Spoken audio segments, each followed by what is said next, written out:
الحمد للہ رب العالمین والصلاة والسلام علی سید المرسلین اما بعد فاعوذ باللہ من الشیطان الرجیم بسم اللہ الرحمن الرحیم الصلاة والسلام علیک یا رسول اللہ وعلی آلک واصحابک یا حبیب اللہ الصلاة والسلام علیک یا نبی اللہ وعلی آلک واصحابک یا نور اللہ۔ سرکار دو عالم نور مجسم صلی اللہ تعالی علیہ وآلہ وسلم کا ایک بڑا خوبصورت فرمان ہے۔ فرمایا کہ 3 چیزیں ایسی ہیں کہ جس شخص میں ہوں گی وہ ایمان کی مٹھاس کو پالے گا، اس کے دل میں ایمان کی حلاوت اور شیرینی محسوس ہوگی۔ وہ 3 چیزیں یہ ہیں۔ پہلی یہ کہ اللہ اور اللہ کا رسول اسے تمام کائنات سے زیادہ محبوب ہو جائیں۔ دوسری بات، وہ کسی سے محبت کرے تو اللہ کے لیے اور کسی سے بغض رکھے تو اللہ کے لیے۔ اور تیسری بات یہ ہے کہ کفر میں جانے کو ایسے ناپسند کرے جیسے آگ میں پھینکے جانے کو ناپسند کرتا ہے۔ یہ 3 چیزیں ہیں جس بندے میں ہوں گی اسے ایمان کی مٹھاس اور شیرینی نصیب ہوگی۔ یہ 3 چیزیں فضیلت کے اعتبار سے، سننے کے اعتبار سے، بولنے کے اعتبار سے بڑی آسان ہے، اور بظاہر ہر بندہ اپنی زبان سے کہتا نظر آئے گا کہ واقعتاً جناب ہماری تو یہی کیفیت ہے، اللہ اور اللہ کا رسول ہمیں سب سے بڑھ کر محبوب ہے، اور ہم اللہ کی خاطر محبت کرتے ہیں، اللہ کی خاطر ہی کسی سے بغض رکھتے ہیں، نفرت کرتے ہیں، اور ہمیں کفر میں جانا سخت ناپسند ہے۔ یہ کہنے کی حد تک بڑی اچھی باتیں ہیں، لیکن اس کا تعلق عمل کے ساتھ ہے، اس کا تعلق حقیقی قلبی کیفیت کے ساتھ ہے، اس کا تعلق عملی زندگی میں اظہار کے ساتھ ہے۔ نبی کریم صلی اللہ علیہ وآلہ وسلم کی محبت اور اللہ کی محبت ساری کائنات سے زیادہ ہونی چاہیے۔ جیسے اس حدیث میں بیان کیا، اسی طرح قرآن کے اندر اللہ تعالیٰ ارشاد فرماتا ہے، قُلْ إِن كَانَ آبَاؤُكُمْ وَأَبْنَاؤُكُمْ وَإِخْوَانُكُمْ وَأَزْوَاجُكُمْ وَعَشِيرَتُكُمْ وَأَمْوَالٌ اقْتَرَفْتُمُوهَا وَتِجَارَةٌ تَخْشَوْنَ كَسَادَهَا وَمَسَاكِنُ تَرْضَوْنَهَا أَحَبَّ إِلَيْكُمْ مِنَ اللَّهِ وَرَسُولِهِ وَجِهَادٍ فِي سَبِيلِهِ فَتَرَبَّصُوا حَتَّى يَأْتِيَ اللَّهُ بِأَمْرِهِ۔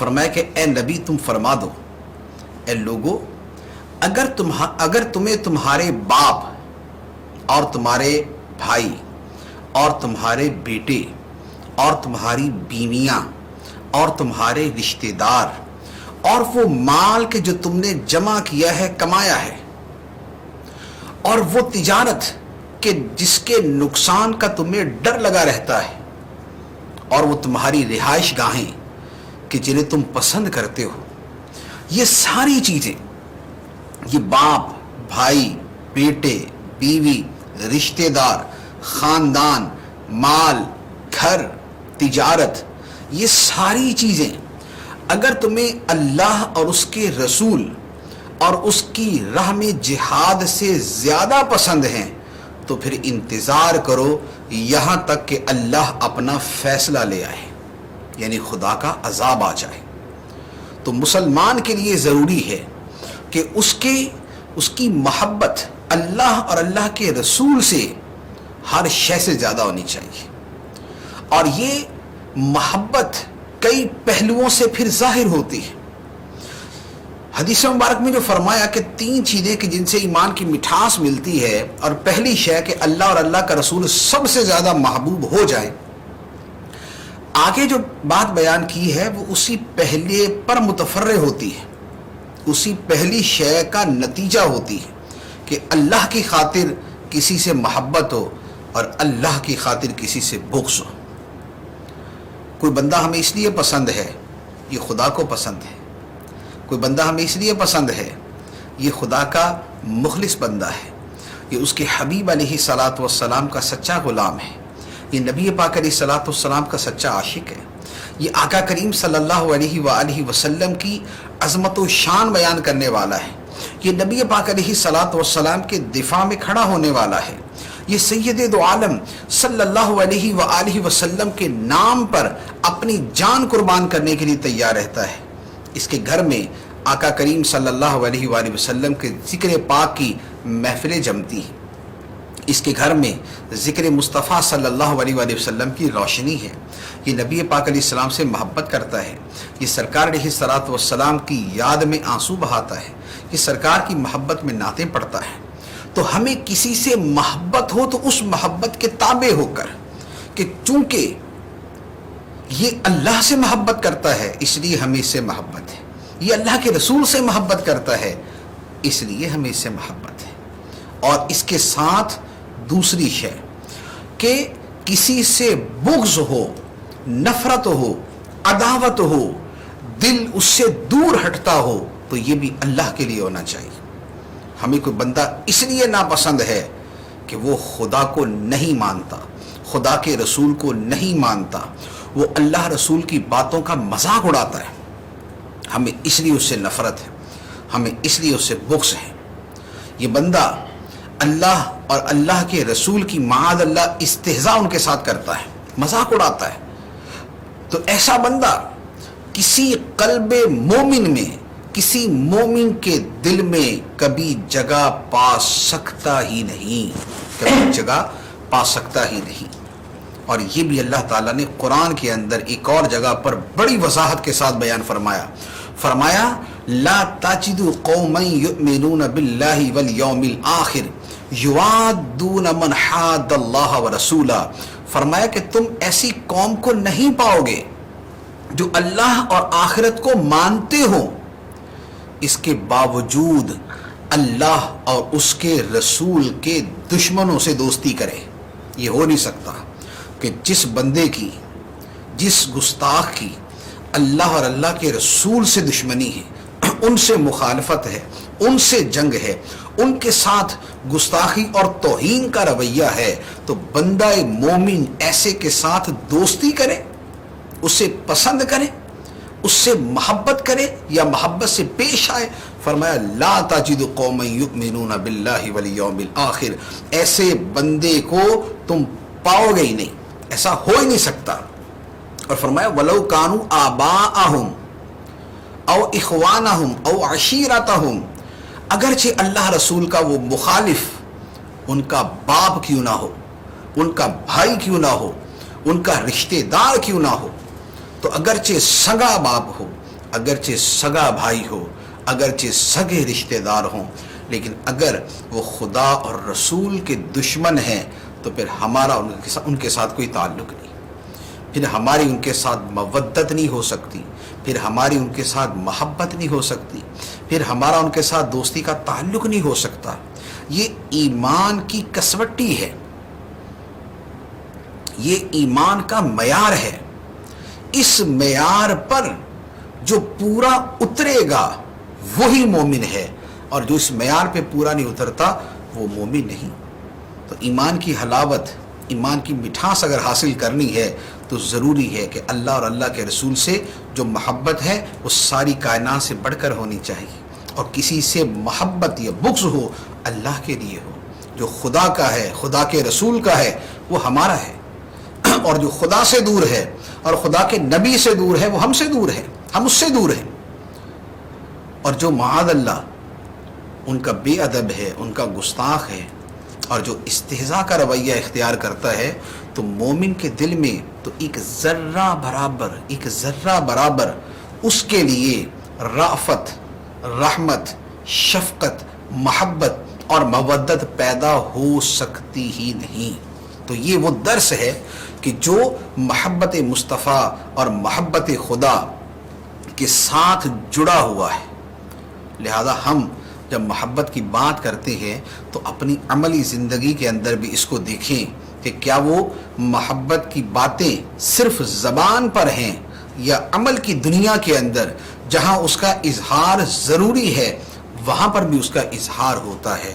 تو اللہ تبارک و تعالی ہمیں واقعتاً ایسی محبت پر استقامت عطا فرمائے کہ جو ظاہر و باطن پر چھائی ہوئی ہو، جو خلوت و جلوت کو ہمارے روشن کر دے، جو ہمارے اندر اور باہر اور ہماری پوری زندگی کو نور علی نور کر دے، اور ہمارا پسند کرنا اور ہمارا ناپسند کرنا اسی محبت خدا، اسی محبت رسول صلی اللہ علیہ وآلہ وسلم کے تابع ہو جائے.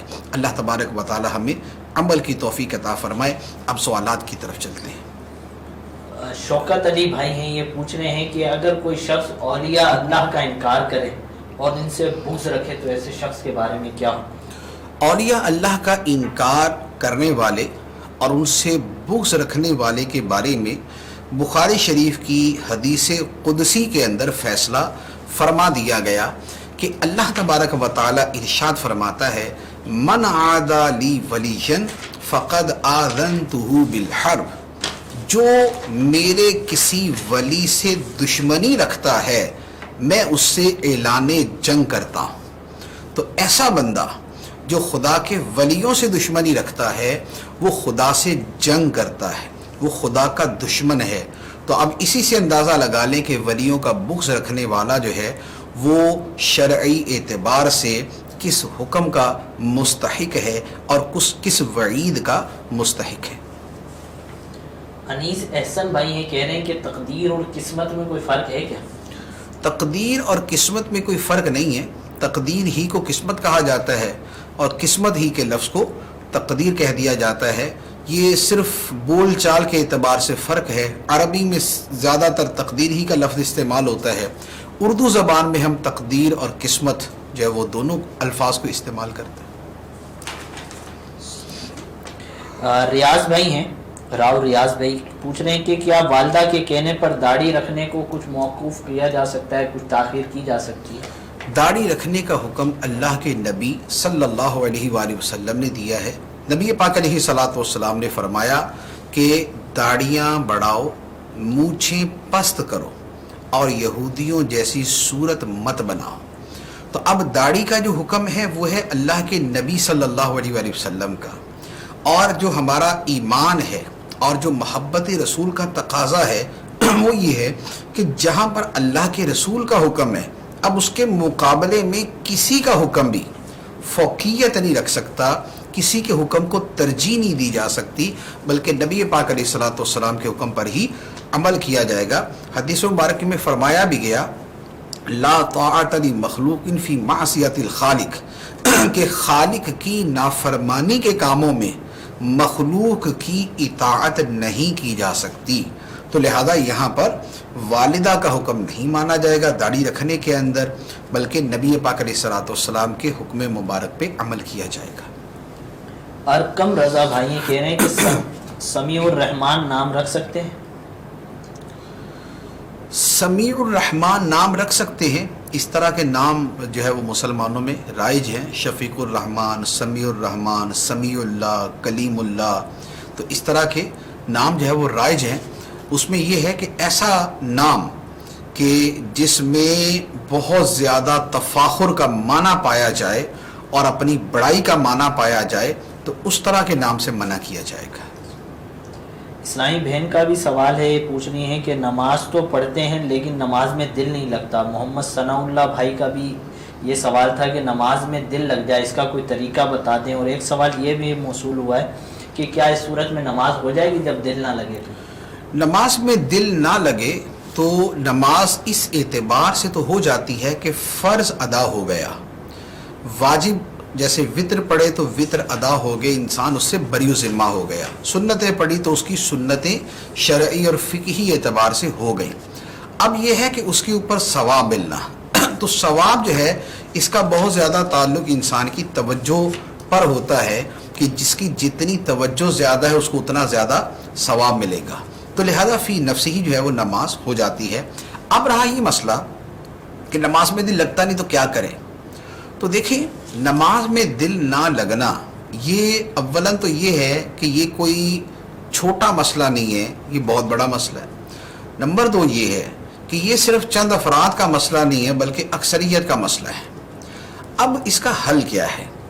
دیکھیں حل یہ ہے کہ جب آپ کسی شے کو حل کرنا چاہیں، کسی مسئلے کو حل کرنا چاہیں، تو اس مسئلے پر فوکس کر کے اس پر بھرپور طریقے سے توجہ دے کر اسے حل کرنے کی کوشش کریں۔ کسی شے کو جتنی ترجیح آپ دیتے ہیں اس کو حل کرنے کے لیے کوشش بھی اتنی کرتے ہیں۔ اگر مثال کے طور پہ ہمارے 200-400 روپے کسی کے پاس پھنسے ہوئے تو ہمیں اتنی پرواہ نہیں ہوگی، ہم کہیں گے چلو یار دے دے گا، ارے نہیں کل نہیں پرسوں دے دے گا، ارے پرسوں نہیں ترسوں دے دے گا۔ لیکن اگر کسی کے پاس ہمارے 4 کروڑ روپے پھنسے ہوئے ہوں تو اب ہم یہ نہیں کہیں گے کہ جناب وہ کوئی بات نہیں ہے، کل نہیں تو پرسوں دے دے گا، پرسوں نہیں تو ترسوں دے، نہ بھی دیا تو خیر ہے، پھر نہیں ہو سکتا۔ کیوں؟ اس لیے کہ 4 کروڑ کی ترجیح ہے ہمارے پاس، 4 کروڑ کی قدر و قیمت بہت ہے۔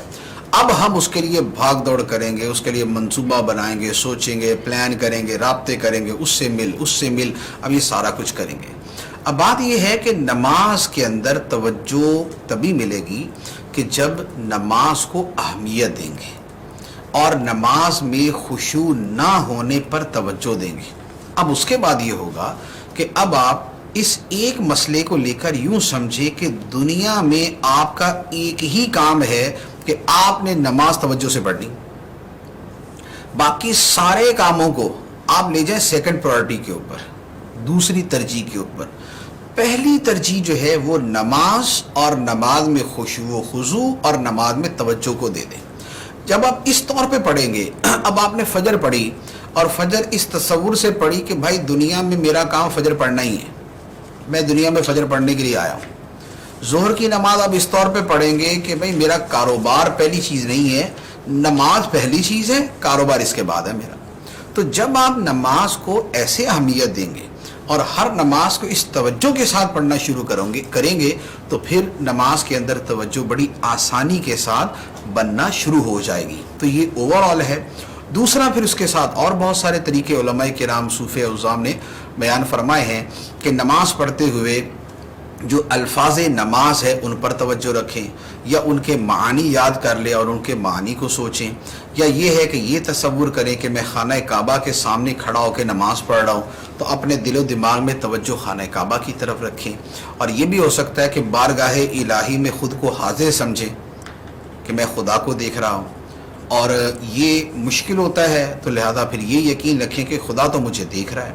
تو لہذا اس طرح کی پھر جو اعتقادات ہیں اور اس طرح کی جو سوچ ہے وہ نماز کے اندر توجہ پیدا کر دیتی ہے۔ پھر یہ بھی ہوتا ہے کہ نماز میں خشوع و خضوع کے واقعات پڑھیں، اس کی فضیلت پڑھیں۔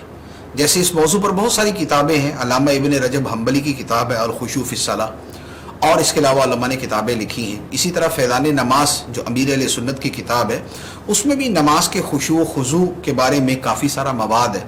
تو وہ جب آپ بار بار پڑھیں گے اور تھوڑا پڑھیں عمل کریں، تھوڑا پڑھیں عمل کریں، ایک ہی دن کے اندر سارا باب پڑھ دیا تو 4 دن شوق رہے گا، اس کے بعد ختم ہو جائے گا۔ تو تھوڑا تھوڑا پڑھتے رہیں، عمل کرتے رہیں، تو انشاءاللہ اس سے خشوع و خضوع کی عادت بنتی رہے گی۔ پٹیل صاحب ہیں، یہ پوچھ رہے ہیں کہ انگوٹھی کا شرعی حکم کیا ہے؟ کس طرح انگوٹھیاں پہن سکتے ہیں؟ کس مقدار کی انگوٹھی اور کس دھات کی انگوٹھی پہنی جائے؟ مردوں کے لیے جو انگوٹھی کا حکم ہے، عورتوں کے لیے تو انگوٹھیاں جائز ہیں، 1 پہنے یا 4 پہنے یا 10 پہنے، ان میں کوئی مسئلہ نہیں ہے۔ سونے کی پہنے، چاندی کی پہنے یا کسی اور دھات کی پہن لے۔ سونے چاندی کی تو حدیث کے اندر موجود ہے، اور دھات کی جو ہے وہ علماء نے فی زمانہ تعامل کی وجہ سے جائز قرار دی ہے۔ اب رہا مردوں کا انگوٹھی پہننا، تو مردوں کے لیے سیدھا سا حکم ہے کہ مردوں کے لیے صرف 1 انگوٹھی جائز ہے جو چاندی کی ہو، چاندی کے علاوہ نہ سونے کی نہ کسی اور دھات کی، کسی شے کی جائز نہیں، صرف چاندی کی 1 انگوٹھی جائز ہے۔ اور اس میں بھی یہ ہے کہ 4.5 ماشے سے کم وزن کی ہو، اور اس میں 1 نگینہ ہو، نہ تو بغیر نگینے کو ہو نہ 1 نگینے سے زیادہ ہو، اور جو اس کی میکنگ ہے، جو اس کی شیپ ہے وہ مردانہ ہونی چاہیے، زنانہ نہیں ہونی چاہیے۔ تو یہ 1 انگوٹھی جو ہے یہ مرد کے لیے پہننا جائز ہے۔ حسن بھائی یہ پوچھ رہے ہیں کہ مکروہ تحریمی اور مکروہ تنزیہی میں کیا فرق ہے؟ مکروہ تحریمی گناہ ہوتا ہے اور مکروہ تنزیہی گناہ نہیں ہوتا۔ مکروہ تحریمی یہ واجب کے مقابلے میں آتا ہے، اور مکروہ تنزیہی جو ہے یہ سنت غیر مؤکدہ کے مقابلے میں آتا ہے۔ مکروہ تحریمی کا ارتکاب کریں گے تو اس پر گناہ بھی ہے اور اس پر عذاب کی وعید بھی ہے. مکروہ تنزیہی کو ترک کریں گے تو یہ سنت پہ عمل ہوگا، اور اگر مکروہ تنزیہی کا ارتکاب کریں گے تو پھر اس کے اوپر بہرحال گرفت نہیں ہے، اس پر سزا یا عذاب نہیں ہے. صحیح. عرفان اتاری بھائی ہیں، یہ پوچھ رہے ہیں کہ کیا مردوں پر بھی مرنے کے بعد نماز فرض رہتی ہے یا قبر میں نہیں پڑھنی ہوتی؟ جو بھی شرعی احکام ہے وہ زندگی کے اندر ہی ہوتے ہیں. جب تک انسان زندہ ہے وہ مکلف ہے، احکام شرعیہ کا پابند ہے. جب وہ فوت ہو گیا تو اب اس کے بعد اس کے اوپر احکام نہیں ہیں، تو لہذا مرنے کے بعد اب نماز، روزہ، حج، زکوٰۃ ایسے کوئی بھی احکام اس پر نہیں ہوں گے. ارکم رضا بھائی ہیں، یہ پوچھ رہے ہیں کہ اسلام میں فٹنس کی کیا اہمیت ہے؟ اسلام میں فٹنس کی اہمیت یہ ہے کہ حدیث مبارک میں فرمایا کہ مومن قوی، جو قوت والا، طاقت والا مومن ہے، وہ اللہ کی بارگاہ میں کمزور مومن سے زیادہ پسندیدہ ہے. تو لہٰذا صحت مند ہونا جو ہے یہ پسندیدہ چیز ہے. صحت اللہ تعالیٰ کی نعمت ہے. صحت کو غنیمت جاننے کا فرمایا کہ بیماری سے پہلے صحت کو غنیمت جانو. پھر صحت کی وجہ سے بہت سارے اعمال اور بہت سی عبادات بآسانی ہو سکتی ہیں. ایک آدمی اگر ساری رات نماز پڑھنا چاہے، تلاوت کرنا چاہے یا وہ دن میں روزہ رکھنا چاہے تو ان میں سے بہت سی عبادات کا تعلق، اسی طرح حج ہے، نفلی حج ہیں، عمرے ہیں، ان ساری عبادتوں کا تعلق، اسی طرح تبلیغ دین ہے، دین کے لیے بھاگ دوڑ کرنا ہے، دوسروں کی خیر خواہی کے لیے اگر باہر جانا پڑے، بازار جانا پڑے، رشتہ داروں کے پاس جانا پڑے، تو اس طرح کے کثیر امور ہیں کہ جن کا تعلق انسان کی صحت کے ساتھ ہے. تو لہذا صحت جو ہے یہ بیماری پہ ترجیح رکھتی ہے، اور صحت کے ساتھ بہت سی نیکیاں وابستہ ہیں. تو لہذا صحت جو ہے یہ بہرحال اللہ تعالیٰ کو پسند ہے. ہاں، اب یہاں پر اس کے ساتھ ایک اور چیز ہے، وہ یہ ہے کہ فٹنس کے نام پہ بہت کچھ ہوتا ہے. فٹنس کا مطلب صرف صحت نہیں ہوتا. فٹنس کا مطلب تھوڑے سے اپنے ذرا مسلز وغیرہ جو ہے وہ بنانا، تھوڑے سے اپنے جو ہے نا وہ بدن کے جو ہے نا وہ سکس پیکس بنانا، اور اس طرح کی چیزیں اس میں آ جاتی ہیں. اب وہ اگر کوئی اچھی نیت اس میں کوئی بنتی ہے تو پھر تو ٹھیک ہے، اور اگر کوئی بری نیت ہے تو اس کے اپنے نیتوں کی، اپنے فساد کے اعتبار سے اس پر حکم ہوگا. تو یہ جو اس طرح کا معاملہ ہے کہ فٹنس کے نام پہ، اچھا پھر فٹنس کے لیے ایکسرسائز وغیرہ کرتے، ایکسرسائز کرنا فی نفسی تو جائز بھی ہے اور اچھی چیز ہے، اور حسن نیت پہ ثواب بھی ملتا ہے. لیکن اگر وہی ہے کہ اس میں بے پردگی ہے، اس میں جو ہے وہ گھٹنے ننگے ہیں، اس میں رانوں کا کچھ حصہ ننگا ہے، تو یہ پھر ٹھیک نہیں ہے. اسی طرح اگر ان چیزوں کی وجہ سے نماز قضا ہو جاتی ہے یا دیگر ضروری شرعی احکام جو ہے وہ ڈیلے ہو جاتے ہیں تو پھر اب اس کا وبال ہوگا. لیکن وہ خارجی امور کی وجہ سے ہے، فی نفسی ہی فٹنس یا ورزش ان کی وجہ سے نہیں. تو لہذا اچھی نیت سے اچھے مقصد کے لیے یہ چیزیں ہونی چاہیے. محمد یاسین بھائی کہہ رہے ہیں کہ نماز میں دعائے معصورہ کے ساتھ ساتھ وقنا عذاب القبر، وقنا عذاب الحشر کر کے پڑھ سکتے ہیں؟ ہاں، یہ نماز کے اندر جس طرح پڑھتے ہیں کہ وقنا عذاب النار، وقنا عذاب القبر، وقنا عذاب الحشر وحساب المیزان، تو اس کے پڑھنے میں کوئی حرج نہیں ہے. ایک دعائے معصورہ کے ساتھ ایسے الفاظ کا جوڑنا کہ جن کے معانی درست ہیں اس میں کوئی حرج نہیں ہوتا. عثمان فانی بھائی یہ پوچھ رہے ہیں کہ عورت کو خلافت دی جا سکتی ہے یا وہ بیعت کر سکتی ہے؟ جو پیری مریدی والی خلافت ہے یہ عورت کو نہیں دی جا سکتی. اعلیٰ حضرت علی رحمہ نے اسے اولیاء کرام کے حوالے سے نقل فرمایا ہے کہ اہل باطن کا، یعنی صوفیاء کرام کا، اولیاء کرام کا اس بات پر اجماع ہے کہ عورت کو یہ جو خلافت ہے، جو خلافت بیعت کروانے کے لیے اور آگے کرنے کے لیے ہوتی ہے، یہ خلافت عورت کو نہیں دی جائے گی. ہاں، عورت ویسے تربیت کر سکتی ہے کہ ایک عورت نے دین پڑھا ہے اور اس کی اپنی تربیت ہے، تو اب وہ دیگر خواتین کو اچھی باتیں سمجھاتی ہے اور ظاہری باطنی گناہوں سے بچانے کے لیے اس کی پہچان اور چیزیں بیان کرتی ہے، تو وہ جائز ہے. لیکن وہ خلافت کہ جس کا تعلق روحانیت کے ساتھ ہے، جس میں پیری مریدی کا سلسلہ چلتا ہے، اس خلافت کے بارے میں علماء کا اولیاء کا اجماع ہے کہ یہ خواتین کو نہیں ملتی، نہیں دی جائے گی۔ محمد اویس بھائی ہیں اور دیگر لوگ ہیں آپ کو سلام پیش کر رہے ہیں۔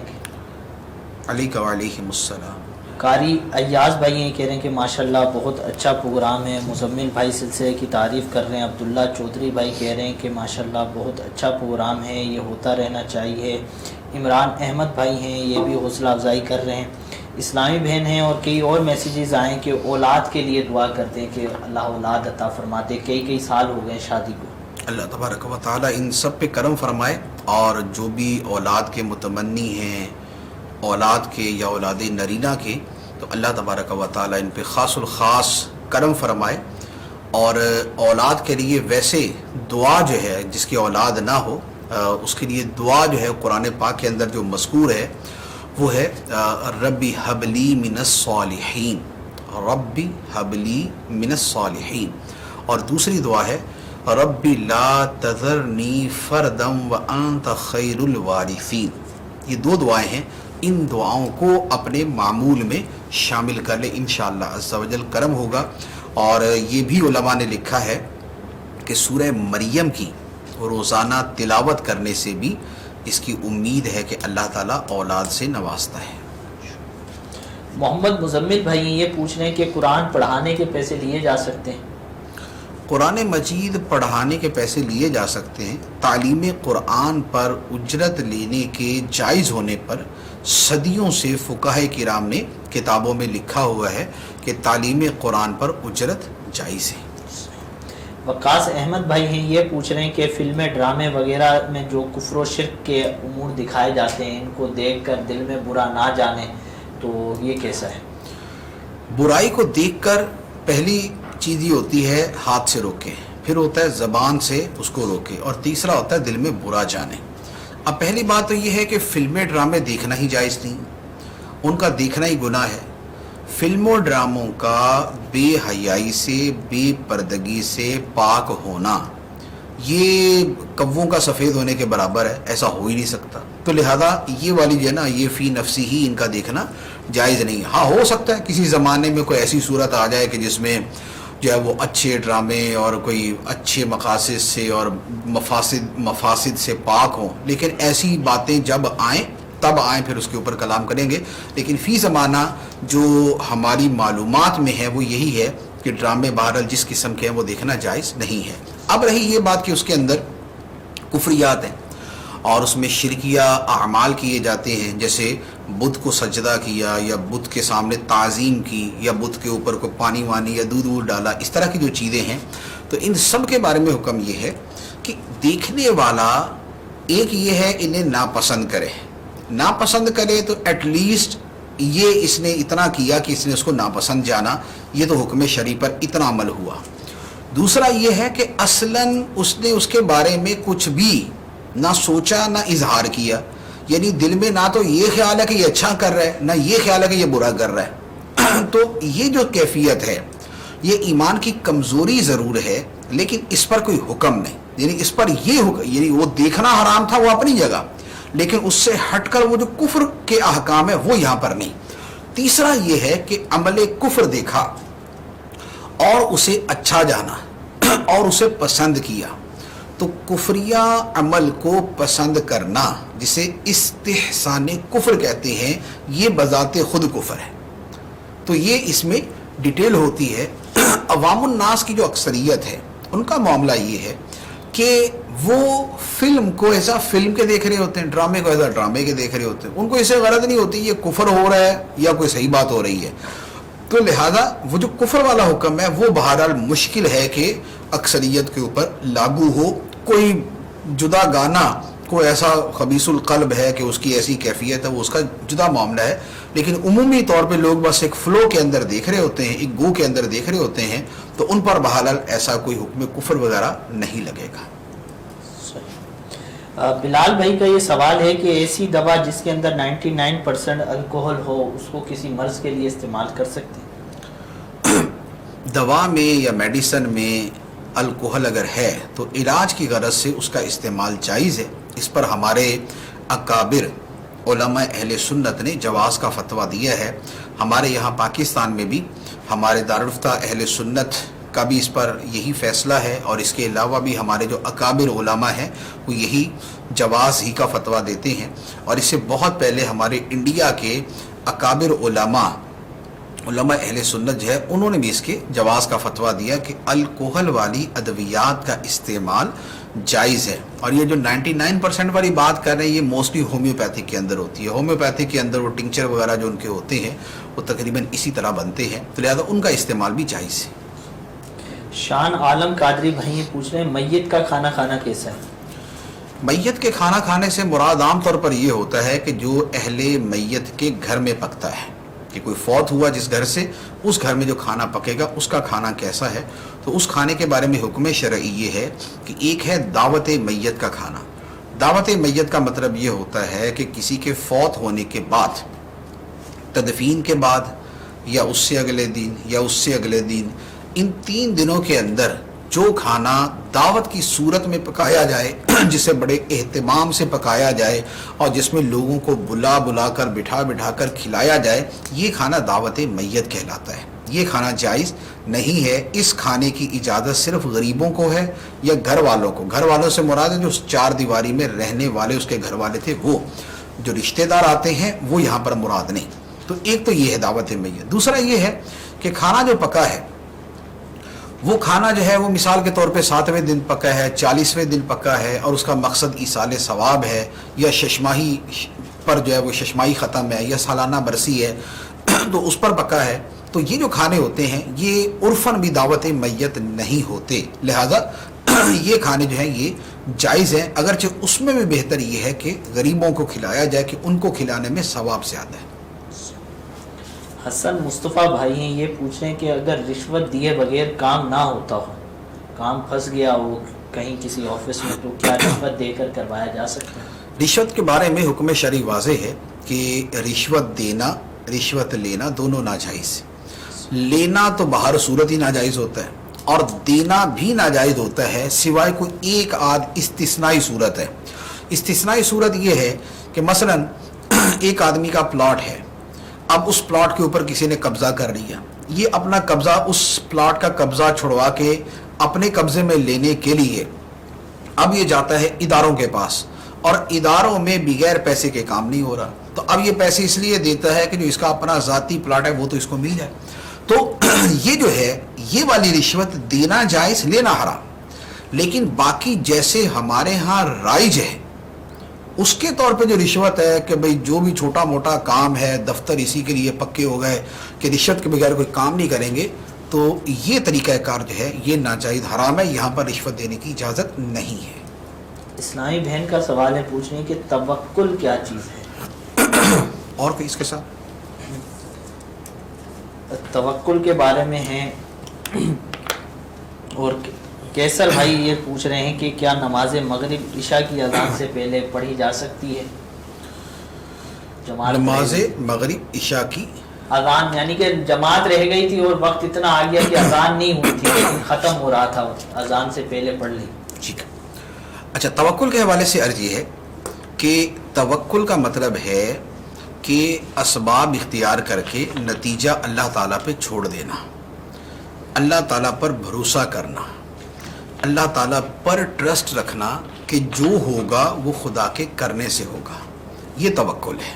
اسباب کو اختیار کر کے نتیجہ اللہ تعالیٰ پہ چھوڑ دینا، یا اس کام کے ہونے یا اس مقصد کے حصول کو اللہ تعالیٰ کی مرضی پر چھوڑ دینا، یہ ہے توکل.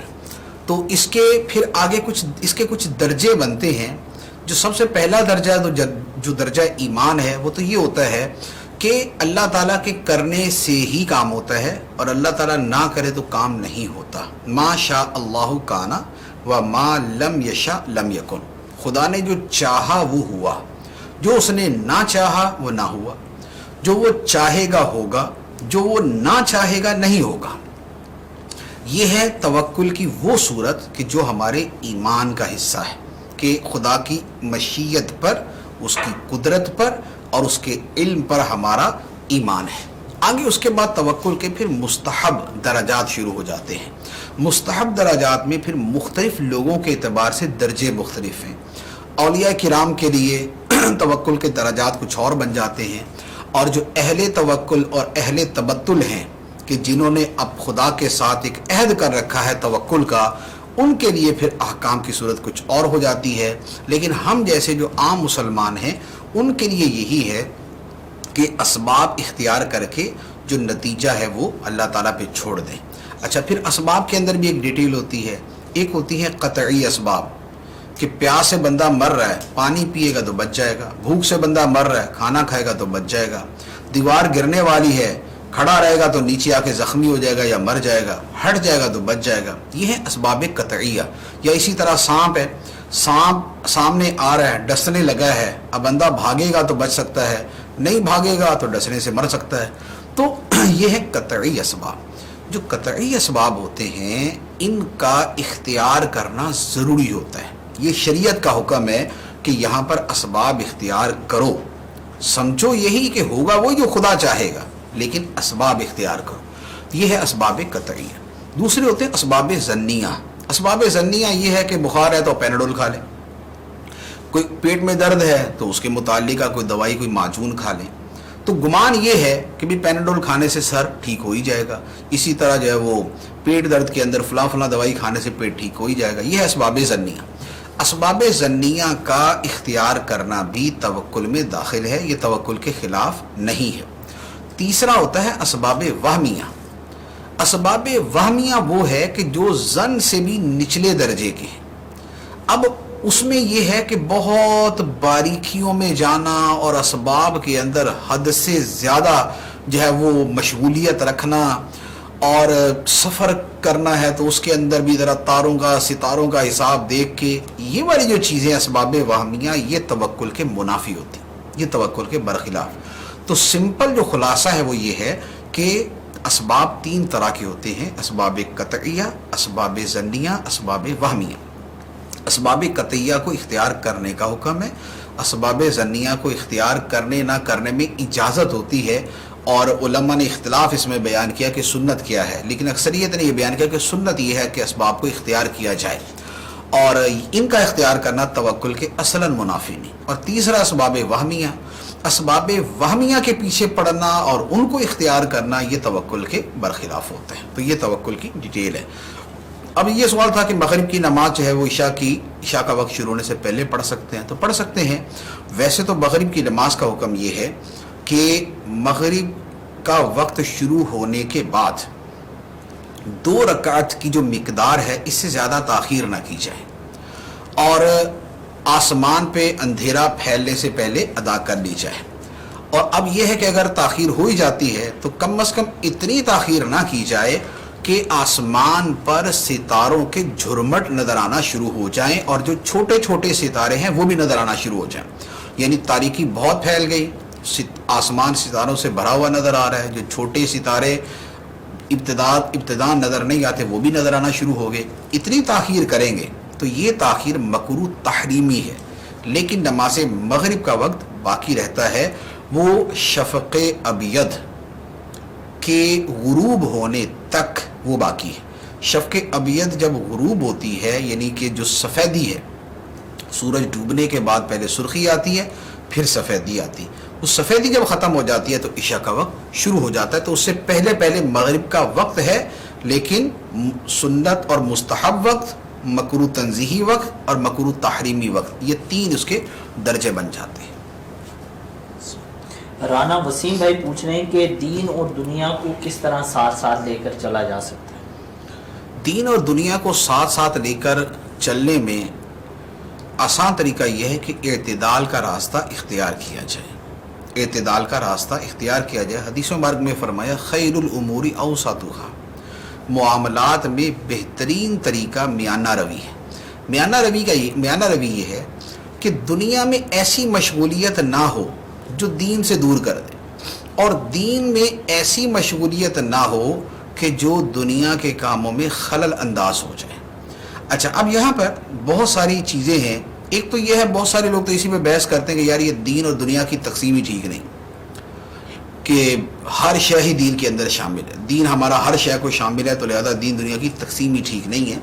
لیکن یہ ایک کہنے کی حد تک ایک بات ہے، لوگ جب کلام کرتے ہیں تو ان کے کلام کا مفہوم جو ہے وہ ہمیں سمجھ آ رہا ہوتا ہے کہ دنیا سے وہ کیا مراد لے رہے ہیں، دین سے کیا مراد لے رہے ہیں۔ دنیا سے مراد ان کی یہ ہوتی ہے کہ ہم جو کاروبار کرتے ہیں، ہم جو اپنی ذات پہ توجہ دیتے ہیں، ہم جو بیوی بچوں کے ساتھ وقت گزارتے ہیں، تو یہ جو اس طرح کے معاملات ہیں، دوستوں کے ساتھ ملنا ملانا، گھومنا پھرنا، آنا جانا، سیر سیاحت، تو اسے امور دنیا شمار کرتے ہیں۔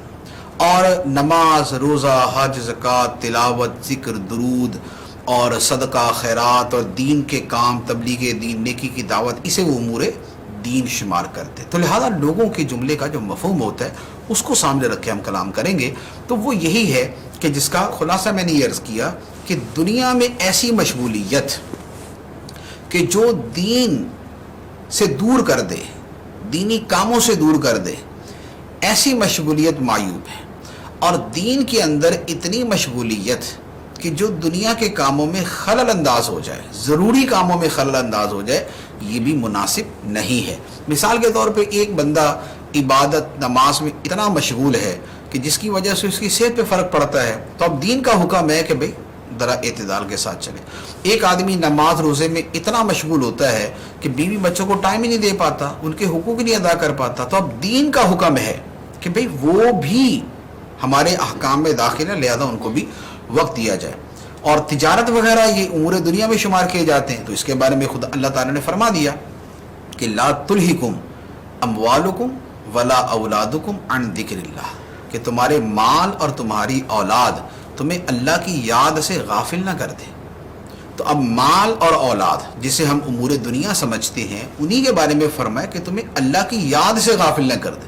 تو لہذا دنیا کی مشغولیت دین سے اللہ کی یاد سے غافل نہ کرے، اور وہاں کی مشغولیت ہمارے دنیاوی کاموں میں، ضروری کاموں میں خلل انداز نہ ہو۔ محمد صفدر بھائی پوچھ رہے ہیں کہ گود لیے بچے کی کاغذی کارروائی میں اس کے حقیقی والد کا نام لکھا جائے گا یا گود لینے والے والد کا؟ جس بچے کو گود لیا جاتا ہے شرعی اصطلاح میں اسے متبنہ کہتے ہیں۔ متبنہ کا مطلب ہے کسی کو اپنا بیٹا بنا لینا، یعنی کہ گود لے لینا۔ تو یہ جب کسی کو گود لیا جاتا ہے تو گود لینے سے وہ اپنے حقیقی باپ کا بیٹا ہونا اس کا ختم نہیں ہو جاتا۔ لازمی بات ہے کہ وہ جس پروسیجر سے گزرا ہے وہ تو اس کا باپ کا ہی ہے، تو لہذا وہ اپنے باپ ہی کا حقیقی بیٹا ہے۔ جس نے اس کو پالنے کے لیے لیا ہے تو وہ اس کا پرورش کا ذمہ دار ہے۔ یہ اس کا حقیقی باپ نہیں بن گیا، یہ اس کا خون نہیں بن گیا، یہ اس کے وجود کی ایکسٹینشن نہیں ہو گئی، تو لہذا یہ حقیقی باپ نہیں بنے گا۔ تو جب حقیقی باپ کا نام لکھنا ہے تو پھر اصل باپ کا نام لکھا جائے گا، اور یہی قرآن پاک کا حکم ہے، ادعوہم لآبائہم، فرمایا کہ جو تمہارے منہ بولے بیٹے ہیں تو انہیں ان کے باپوں کے نام سے پکارو۔ ادعوہم لآبائہم، جو ان کے اصلی باپ ہیں، حقیقی باپ ہیں، ان کے نام کے ساتھ پکارا کرو، یہ حقیقی بیٹے نہیں بن جاتے۔ اور حدیث مبارک کے اندر بھی فرمایا ہے کہ جو اپنے نسب کو تبدیل کرے گا یا اپنا جو ہے وہ اپنے باپ کے نام کی جگہ کسی اور باپ کا نام استعمال کرے گا تو اس پہ جنت حرام ہے۔ تو لہذا یہ وعیدیں موجود ہیں، حکم قرآن بھی موجود ہے، تو جو حقیقی باپ ہے اسی کا نام استعمال ہونا چاہیے۔ عبد الرحمن بھائی کا سوال ہے کہ مدت رضاعت بچہ اور بچی کی کیا ہے؟ اور حامد بھائی پوچھ رہے ہیں کہ اگر کسی عورت نے غلطی سے کسی بچے کو دودھ پلا دیا دوسرے کے بچے کو تو کیا اس سے رضاعت ثابت ہو جائے گی؟ حرمت رضاعت یعنی دودھ پلانے کی مدت کیا ہے، بچے یا بچی کو کس عمر تک دودھ پلایا جائے؟ حکم شرعی یہ ہے کہ 2 سال کی عمر تک بچے اور بچی دونوں کو دودھ پلایا جائے گا، اور یہ اس کی میکسیمم مدت ہے۔ اس کے بعد دودھ پلانا جائز نہیں، گناہ ہے، لہذا 2 سال تک دودھ پلایا جائے، اور اس سے کچھ پہلے وہی کہ خاتمے کی طرف آ جائیں تاکہ بچے کو یکدم چھوڑنا بہت مشکل نہ ہو جائے۔ تو یہ تو ہے جو جائز مدت ہے، یہ ایک۔ دوسری بات، اب 2 سال سے لے کر 2.5 سال تک یہ جو مدت ہے، اس مدت میں اگر بچے بچی کو دودھ پلایا تو یہ جو دودھ کا رشتہ ہے حرمت کا، یہ ثابت ہو جائے گا، اگرچہ گناہ ہے لیکن پھر بھی رشتہ ثابت ہو جائے گا۔ اور 2.5 سال کے بعد یعنی 30 مہینے کے بعد اگر دودھ پلایا تو اب یہ دودھ پلانا گناہ بھی ہوگا اور اس سے جو دودھ کا رشتہ ہے حرمت والا وہ بھی ثابت نہیں ہوگا. تو لہذا یہ ایک تقسیم. اب اس کے ساتھ یہ سمجھ لیں کہ اس میں بچے بچی کا کہیں فرق نہیں, جو حکم بچے کا وہی حکم بچی کا ہے. اب یہ جو مسئلہ پوچھا ہے دوسرا مسئلہ کہ اگر کسی عورت نے انجانے کے اندر دودھ پلا دیا تو اب کیا حکم ہے, تو اس کے بارے میں عرض یہ ہے کہ کسی بچے کو جو عمر بیان کی ہے 2.5 سال کی, اس کے اندر جان بوجھ کے دودھ پلایا, مجبوری میں پلایا, خوشی سے پلایا یا انجانے میں پلا دیا, کوئی بھی صورت ہے, بہر صورت اگر دودھ پلایا تو اس سے حرمت رضاعت ثابت ہو جائے گی. وہ بچہ اس عورت کا دودھ کے اعتبار سے بیٹا شمار کیا جائے گا, اور آگے جو بہن بھائیوں کے رشتے ہیں دودھ کے وہ سارے کے سارے ثابت ہو جائیں گے. تو لہذا یہ بہر صورت حرمت رضاعت ثابت ہو جائے گی. ہمارا ٹائم مکمل ہو گیا اور یہ سوالات کے جوابات عرض کیے. اللہ تبارک و تعالی ہمیں علم دین سیکھنے اور اس کے مطابق چلنے کی توفیق عطا فرمائے. آمین بجاہ النبی الامین صلی اللہ علیہ وسلم.